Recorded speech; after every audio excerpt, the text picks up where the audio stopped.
Well, g'day and welcome to episode 8 of Home Loan Hacks, which is April 2021. Well, this month is a bit of a special one because we're going to have the feature of what happened in the last 12 months. Fantastic chat with Shane and myself about what changed, what didn't, and the current lending environment. So it's quite fascinating looking in snapshot since the start of last year, what's happened. That's coming up soon in the full episode. In terms of this month, interest rates didn't change as expected. The Reserve Bank Governor is on record as saying it might be 2 or 3 years before he moves the variable rates or the cash rate again. Now that doesn't move the fixed rate at the same time. A little bit of movement or noise around long-term fixed rate. The 4-year fixed and 5-year fixed of many banks went up just a little bit in the last month. So it's not across the board, but it is maybe a little trend that there's some confidence coming in or a little bit of hedging happening by the banks. There's also been some noise about the regulators, primarily APRA, but also ASIC, perhaps putting the levers on a couple of things in regards lending. Just speculation at the moment, but if we get a lot of growth and continued hot property market, perhaps they might do something like restricting the loan percentages that people can loan at. Let's say a home loan only up to 90%, or let's say an investment loan up to 80%. Some of this happened a few years ago, or interest only not being available for investment over 80%. Or another thing they could do is restrict what proportion of your income you might be able to borrow. So there's a thing known as debt to income ratio, DTI, which is limited by many banks to 6 times your income. And that conks out before the calculator conks out. Now the reason for a lot of that is that we're at very much historical lows still. So the cash rate, 0.1%, which means home loan variable rates are around 2.6 to 2.8% at most lenders. Have a look at yours, see if you're still competitive. The long-term trend is still very flat, so fixed rates, 3-year fixed, give or take, 2%, quite incredible. Now this combined with more confidence, even though we've just seen JobKeeper finish, has led to a lot of heat in the property market. We've seen people jumping over each other to buy properties, large number of people at open homes, competitive bidding situations, people having to exchange on a 66W rather than take their time and have a cool off. So yeah, shortage of stock because properties are just selling so fast. Most agents I've spoken to have had record months in the last couple of months because there's a lot of confidence in people having seen they feel okay, life's back to a more normal situation, the vaccine's in, they feel more in control. So that's probably it for the key aspects of the month. It's been a pretty crazy month in our office. We're running at high volume and certainly very busy and really proud to be helping our customers. We're going to move across now to the next part of Home Loan Hacks, which is the discussion on what's happened since the start of last year in regards lending. I hope you enjoy it. Well, g'day and welcome, Shane. Great to see you. Have you back on Home Loan Hacks again. Good to see you. We had a lot of great feedback last time. Shane was a special guest, and of course, he's a regular host of this segment. In fact, it's a lot in your alley, Shane. So I might ask you to lead on what do you see as the key changes since the start of last year, start of 2020. Well, I guess looking back 12 months was the start of when we went into a big lockdown. So a lot's changed physically in terms of all being back in the office and all that sort of stuff. But in terms of lending in general, we've seen a lot of changes creep in over that 12 months. And the first one I think we'll talk about is comprehensive credit reporting. So yeah, that's a big one. And most people wouldn't know much about it or have seen much about it. And I guess this has been heavily pandemic driven, although many of these were trends in the industry already. But the pandemic has just absolutely crunched it. So tell us some more about CCR, because that's one that people will be fascinated in, how it impacts them as a client. Yeah, so basically anyone who has an open credit facility, so a personal loan, credit card, car loan, home loan, that data gets reported to the reporting agencies on a monthly basis. And basically it'll show anything on your file as, have you paid your loan on time? So what does on time mean? Well, on time means less than 14 days late is shown as paid on time, which is an interesting one on comprehensive credit reporting. And from 15 to 29 days late, it'll show as a little number 1 on your credit report. And the lenders would see, okay, well, if there's a 1 there, that person's 15 to 29 days late on that particular facility. And it's starting to show more things like the limits and 2 years of history. So that flows over into a number of aspects. One of them is, while we still have an obligation to view and consider and assess, if you like, the client's documents, many lenders don't need us to send almost anything to the bank. So it becomes more onus perhaps towards the client and their declarations of their cost of living and their numbers. And if that matches the comprehensive credit report, then with very little documents, the loan could be approved, and almost certainly quicker with less manual assessment. Yeah, and I think that's hopefully what we see the trend will be. Banks asking for less documentation, so not needing that credit card statement, that car loan statement, because the data will be there for them to say, okay, this client's got a credit card like they've declared, they've got a car loan like they've declared, and their last 2 years show that they've paid it on time. So that should make things a little bit quicker and less bounce around with the lender asking for more documents. So the routine statements is 2 years of reporting. And the interesting thing to that is it used to be only your current bank would have access to your history. Now this is open data to those that are subscribed, and hence if you go from bank 1 to bank 2, they would have access to the fact that, say, you didn't pay your credit card on time 18 months ago. So it reinforces the need for self-management, higher quality, and to be really conscious of paying your accounts on time, and things like credit cards having an auto debit each month of at least the minimum amount, just to keep yourself out of strife with that. So that's a little about comprehensive credit reporting. What it means to the customer is we're asking for a bit less documents, but certainly the banks are asking for a lot less. And if their lifestyle is changing a bit, so say right now they spend $1,000 a month on restaurants, and they know that when they buy their home they'll no longer be doing that, then if their declaration is that they're now going to spend $500 a month on restaurants, they can, to a point, be more self-regulatory on their cost of living type stuff. So very interesting. So that's a bit about CCR. Anything else on CCR? No, just probably that lenders may become more credit score dependent. So as the data gets more reliable of clients' accounts, I think lenders may rely a bit more on that. So good behaviour will be rewarded, I guess. Yeah, and that credit scoring probably goes into a topic we might touch now, but come on as the main feature of the month is pre-approvals, where pre-approvals are becoming much more an automated process. Far less banks will lay out all the file, lay out all the documents and fully assess the pre-approval compared to even a month ago, certainly 6 months ago.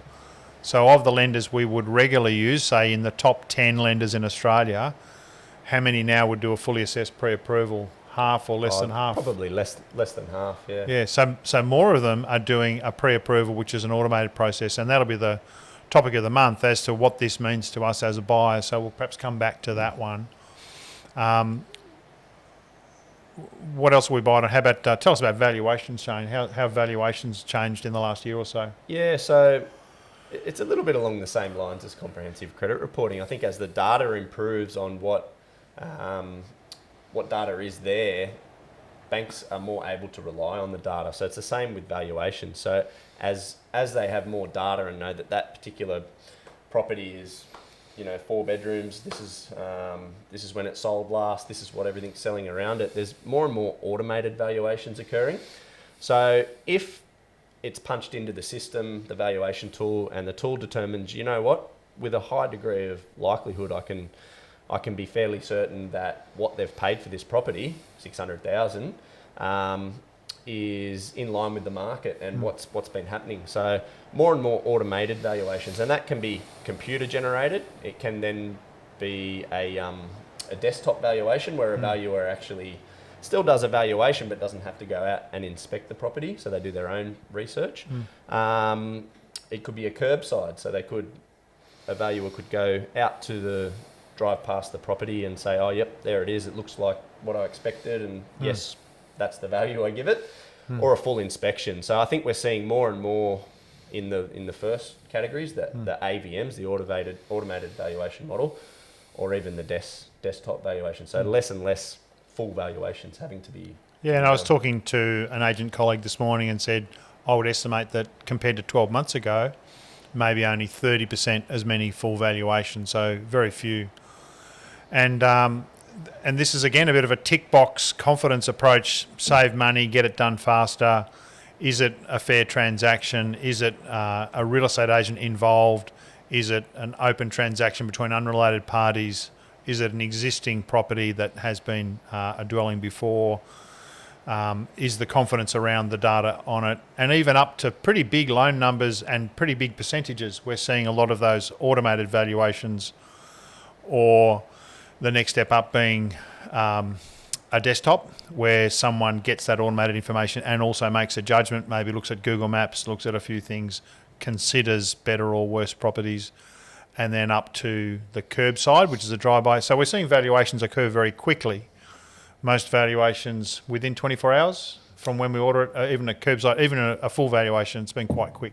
Okay, so that's a little about valuations. Huge change in the last 12 months, and probably the fun. Please. I think just one thing on that is when the pandemic first hit, there was issues sometimes around getting an inspection done. So banks sort of relied on more either curbside or automated valuations, and the world didn't fall in, I suppose. And I think the automated valuations were only confirming what the full valuation was happening anyway. So yeah. So again, a trend coming.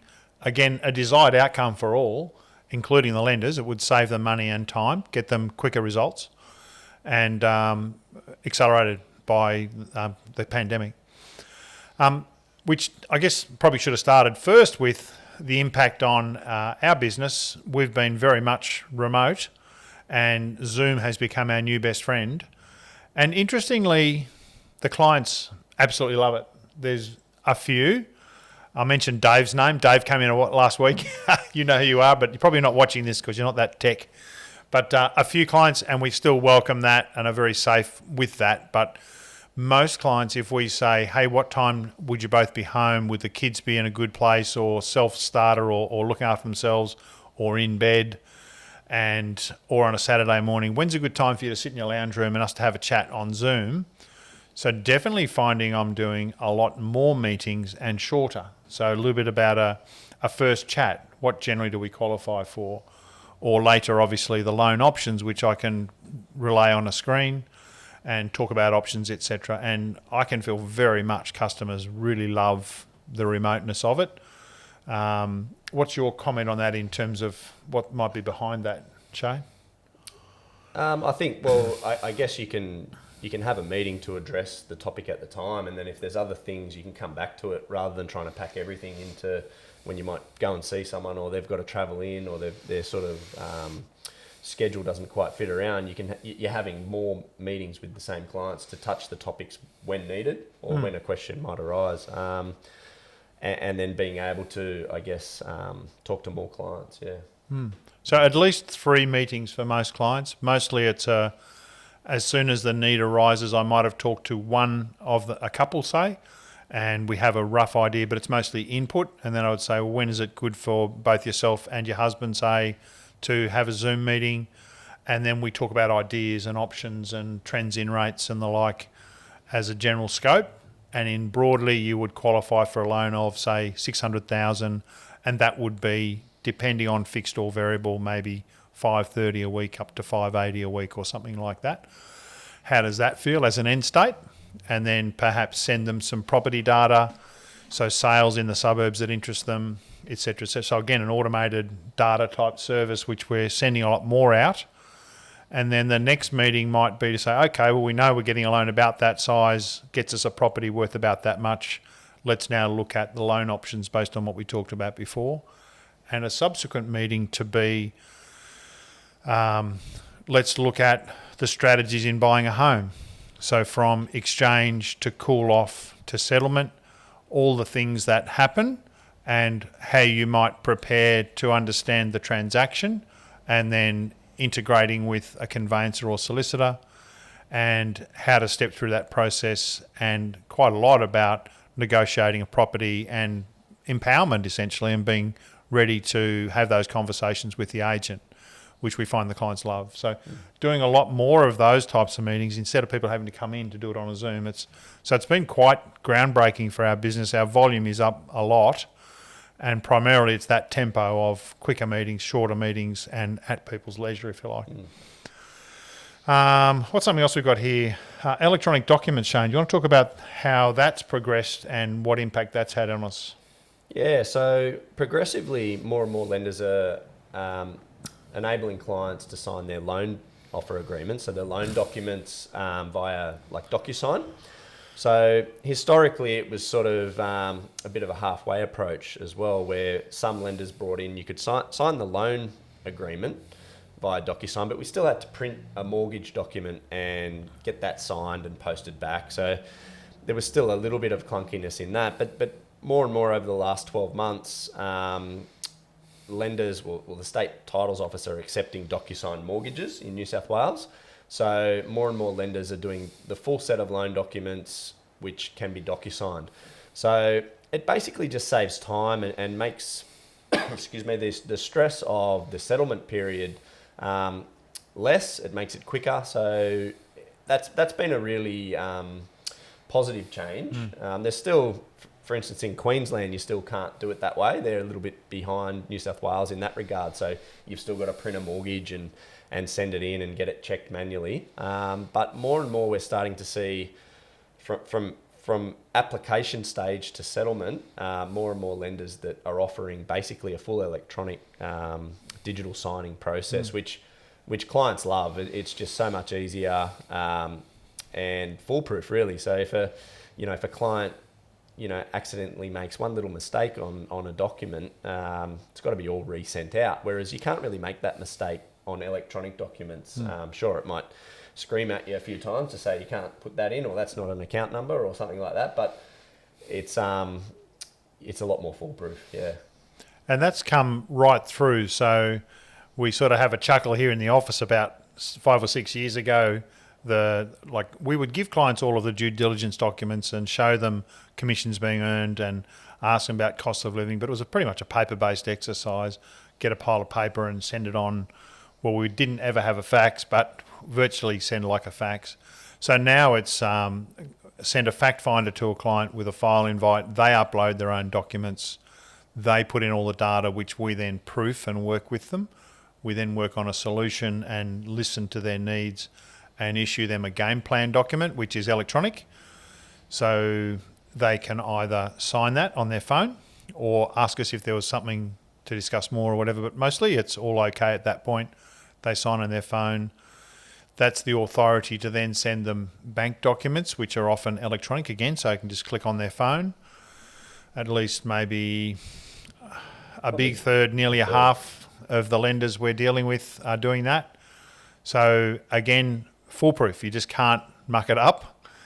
And when it's signed, and there's a paper trail. The client's got a PDF of that game plan that's very thorough. It's more like a financial plan, a statement of advice. Very thorough, very complete document, which links in with the best interest duty and transparency, which we might talk briefly about next. So then the loan application form signed electronically. Valuation is an electronic process. And then often that whole thing leads to a quicker process, where we had recently a client who had also signed their real estate forms on DocuSign. So they exchanged contracts on DocuSign, game plan, application form, DocuSign, loan documents including the mortgage, which was the big bit that recently Land Titles New South Wales allowed. And it was ready to settle in the cool-off. Exceptional. And that's really exciting. And I think to re-emphasise something Shane just said of the you can't make a mistake. Even best intentions, people can make mistakes.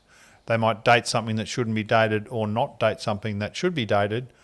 The mortgage document's a classic where just 2 weeks ago we had a client who did not date the mortgage document, which was historically best practice, and we didn't do with our clients and for our clients for years.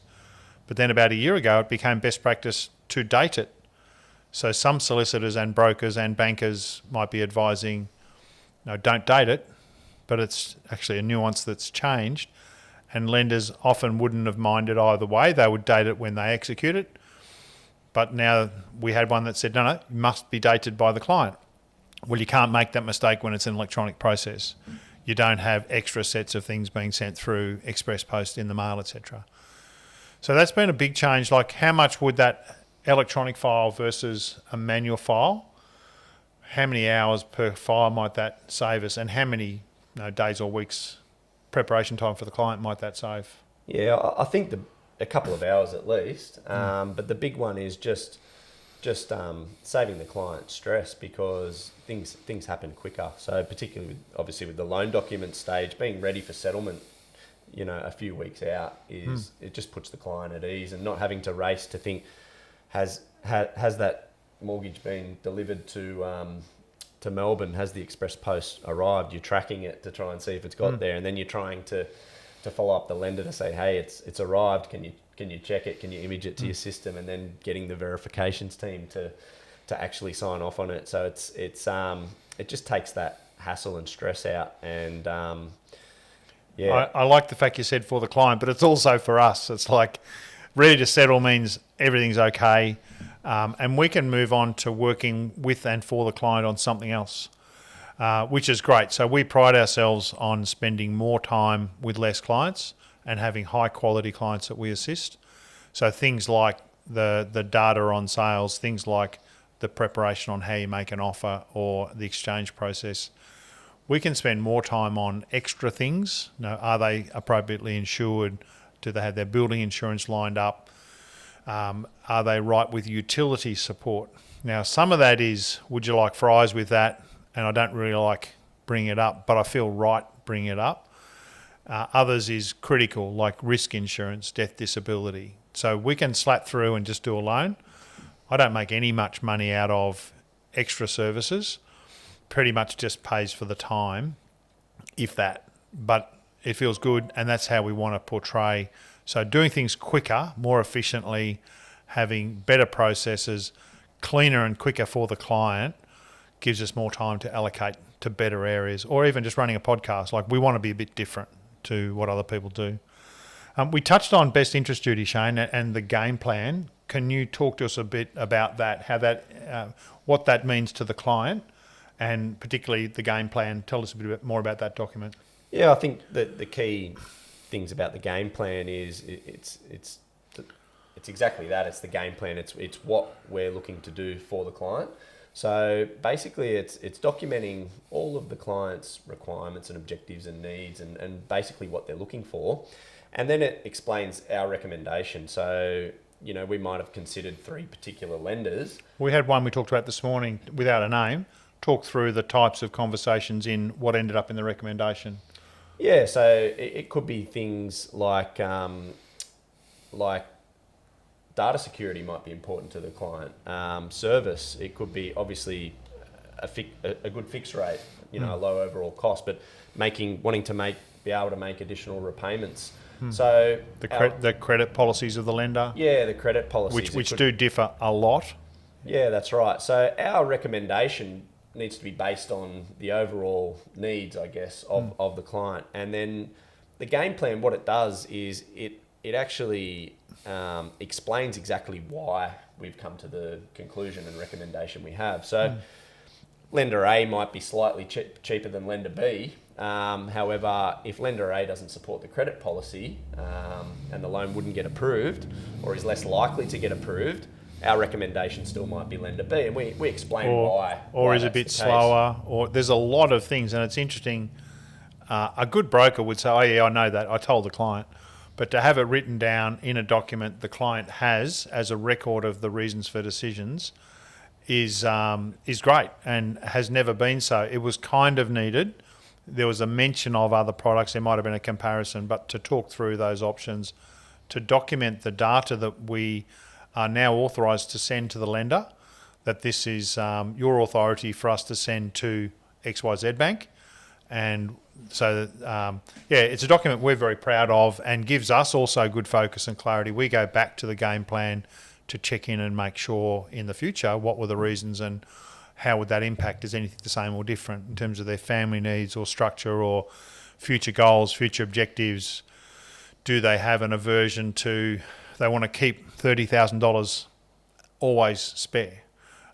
Different clients have different things. So it's great to have that grounding. I've run out of things on this list, Shane.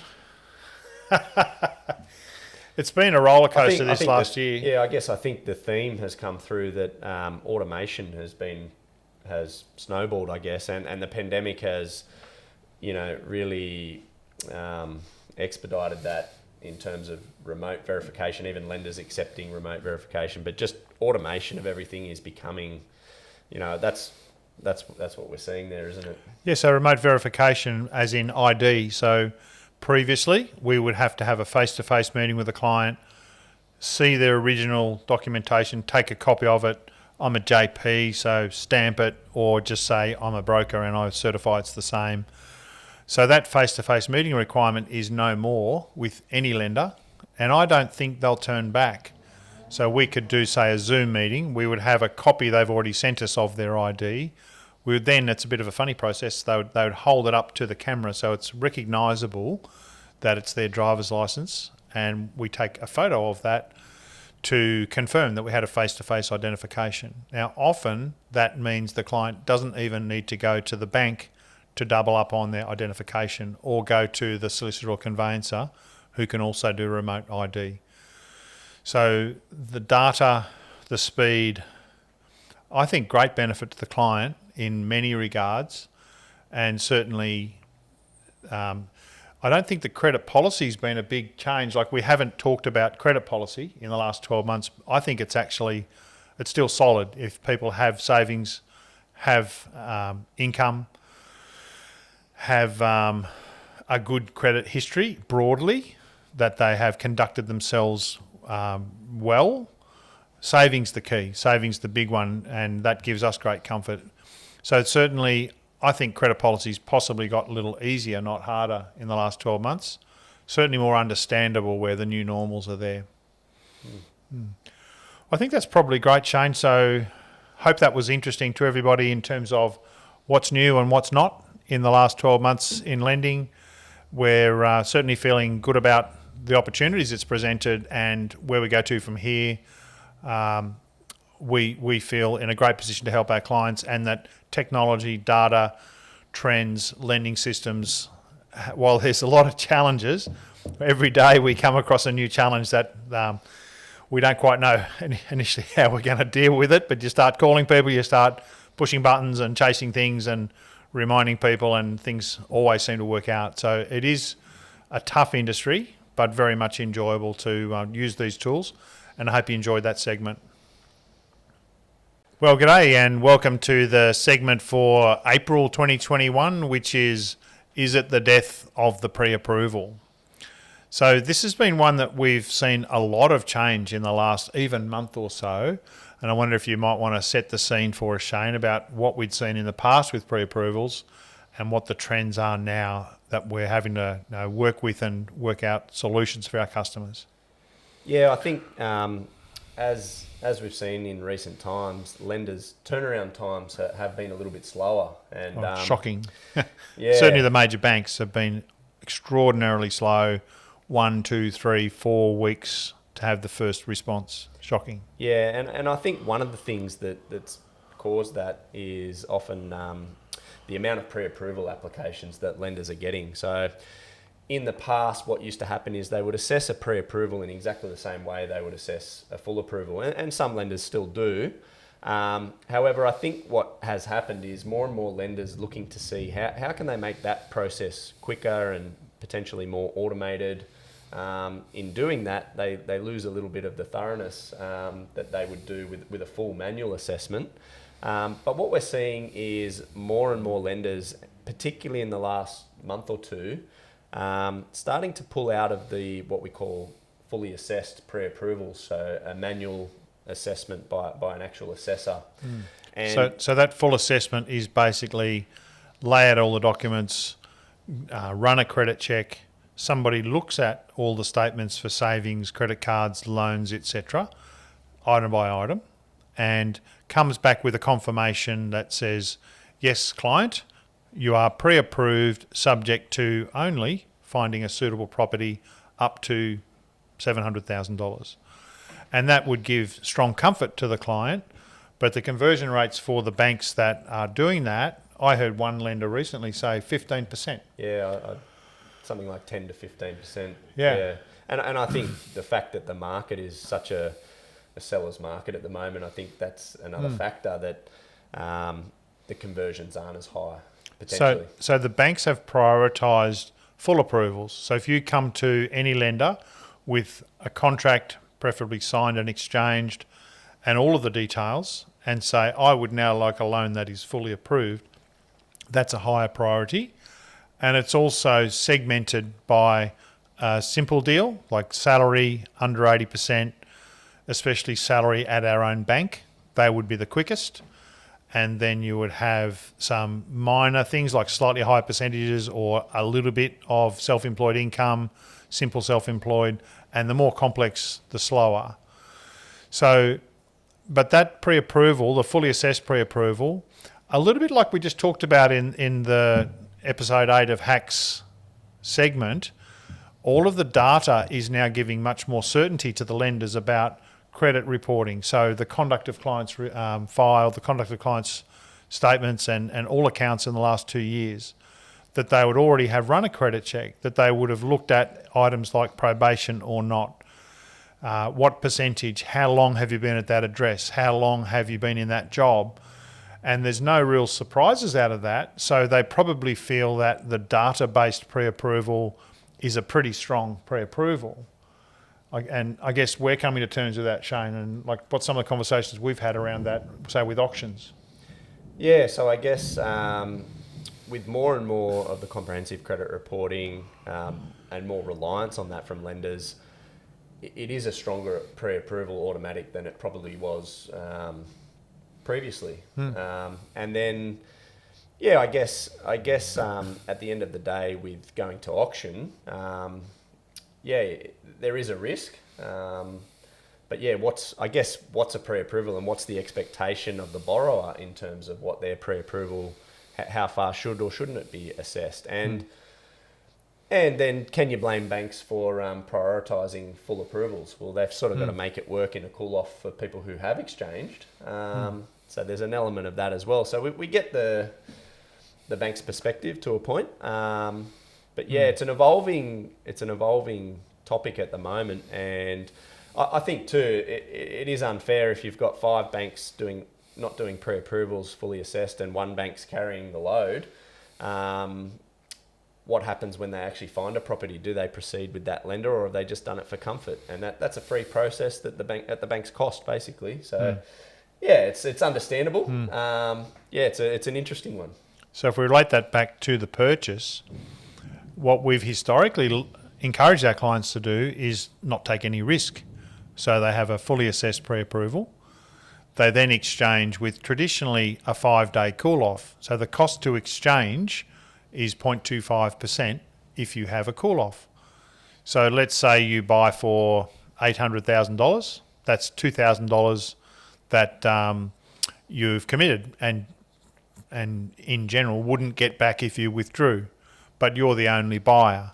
So for the cost of $2,000, you then do building and pest, $500 or $600, engage a conveyancer or solicitor to check out contracts and make sure everything's okay and agree with the other side any little things, searches and checks in that regard, bank valuations, bank approval, all done, all due diligence complete, you're fully approved from the bank, and then pay the remainder of a 10% or maybe 5% cash deposit.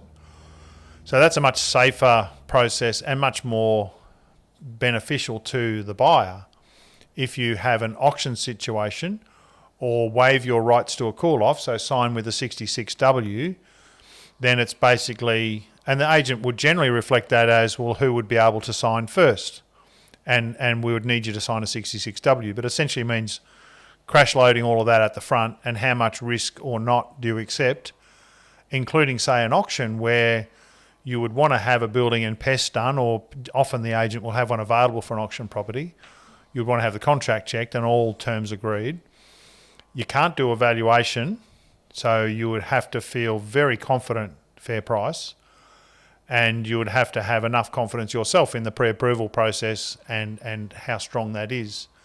And what it means to us is we'll have to essentially advise the clients and let them make those decisions instead of perhaps over mothering them in some regards to say we're going to sort of insist on a fully assessed pre-approval. So the pre-approval topic's fascinating. We're needing to be perhaps a bit more aggressive and say, well, hey, look at all this data, and there's no surprises. Like how many loans have we had declined that we thought, no, that's a deal? Like in many hundreds, there might have been one or two we got in a bit of a stoush with a bank, and for those ones, either there was one I can recall that was something we just didn't know. I won't say names, but one I think we just didn't know, that the client didn't know was a thing. And I think all the rest we'd have toed and froed with lenders or found another option. So it's very rare that someone wouldn't be approved if we think it's a deal. But there's still some risk if you go to an auction or 66W and you don't have every single thing lined up, then you've got 10% obligation. So if it's an $800,000 buy, you're in for $80,000 and you don't have a withdrawal.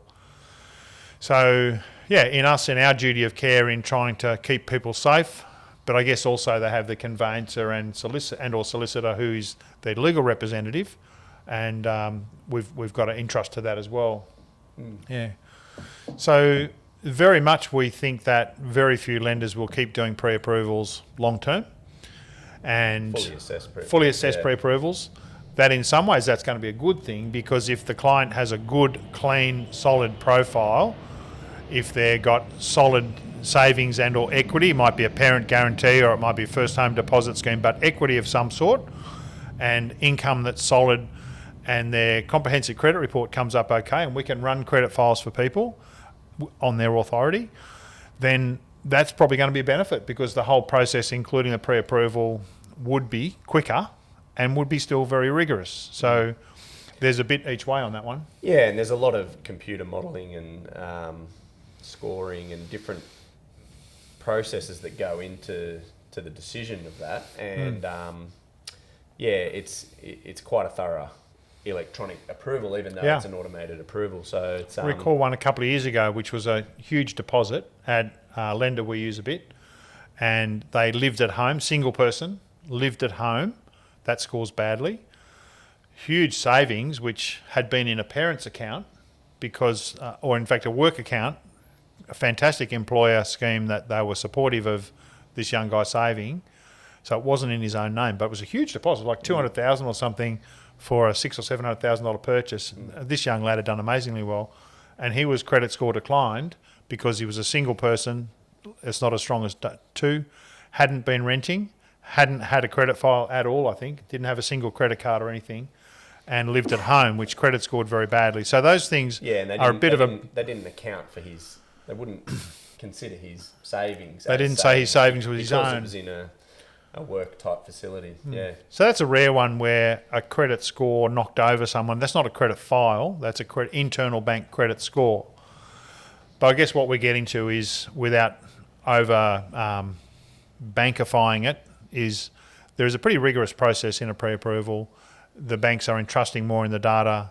They're less looking at documents, just like we talked about in the Hacks series. The comprehensive credit reporting, maybe a third of lenders already have said, we don't want to see any of those statements. That'll change during this year to everyone, I would think. And having had the credit court, CCR, having had the client disclosures, having had the credit reports running, there's not really any more surprises. So it's a huge change in the pre-approval market. Yeah. Yeah, and I wonder, moving down the track, does the applicant's pay being credited to their account, will that eventually be, something that's automated and authority given to sort of be able to verify that way as well, so it becomes even further automated. So that's one of the few things that lenders still want to see is the account that a pay is deposited to, unless it's our own bank. So you're going to ANZ and you have your pay deposited to ANZ, etc., etc. So many banks don't need it if it's going to their own account. But fascinating. Well, I think that's a good cut on pre-approvals. What's changed in the last 12 months? It's been a big change, and a lot of it's very positive for the customer, especially given here in the Hawkesbury, we still have a high percentage of sales that are by private treaty with a cool-off, and often with a 10-day cool-off, most commonly, which recognises the poor speed available at most lenders, so client can have best choice, not just fastest bank.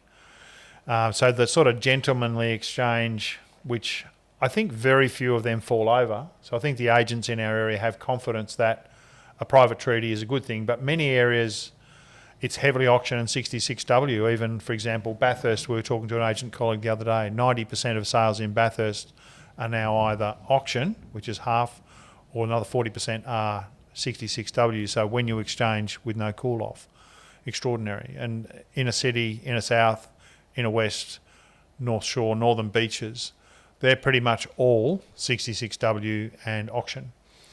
So it's great that our area has a bit more of a traditional approach. It's certainly good for the buyer, and I don't think it's bad for the seller to have the buyer able to move quicker towards an exchange. Let's check the contract, let's show goodwill.